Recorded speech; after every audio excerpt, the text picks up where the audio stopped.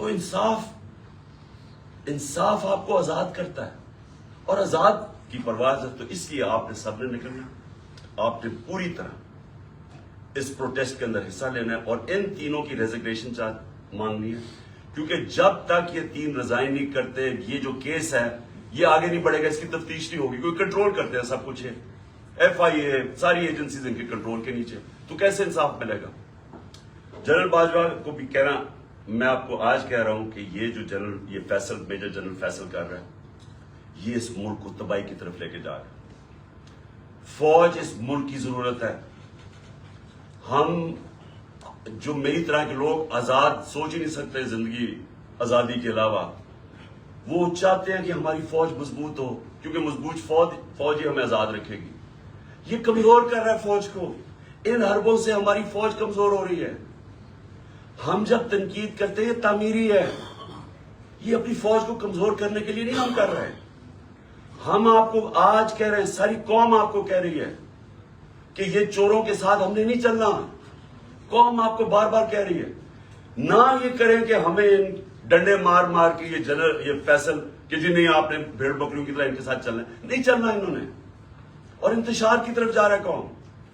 سو مہربانی کریں، اس کو ریزائن کروائیں، اس کے اوپر پوری تفتیش کریں کہ اس نے کس قسم کا ظلم کیا۔ اعظم سواتی کے اوپر جو ہوا ہے، جو شہباز گل کے اوپر ہوا ہے، جو جمیل فاروقی کے اوپر ہوا ہے، ننگا کر کے، کون سی قوم اجازت دیتی؟ کبھی سنا ہے امریکہ کے اندر، امریکہ کے اندر، یورپ میں کسی آزاد قوم میں سنا ہے کہ اس طرح آزادی رائے کے اوپر کسی کو ننگا کر کے مارے اور پھر دھمکیاں دیں آگے سے کہ یہ بتا دو کہ عمران خان سے بھی یہی ہوگا؟ یعنی یہ ہماری ایجنسیز ہیں، ان کا یہ کام ہے کہ ملک کو ہی کمزور کرو۔ تو پروٹیسٹ ہوگا جب تک یہ تین ریزائن نہیں کریں گے۔ جیسے میں ٹھیک ہوں گا میں سڑک پہ پھر آ رہا ہوں، اور میں اسلام آباد کال دوں گا، آپ تیار رہیں۔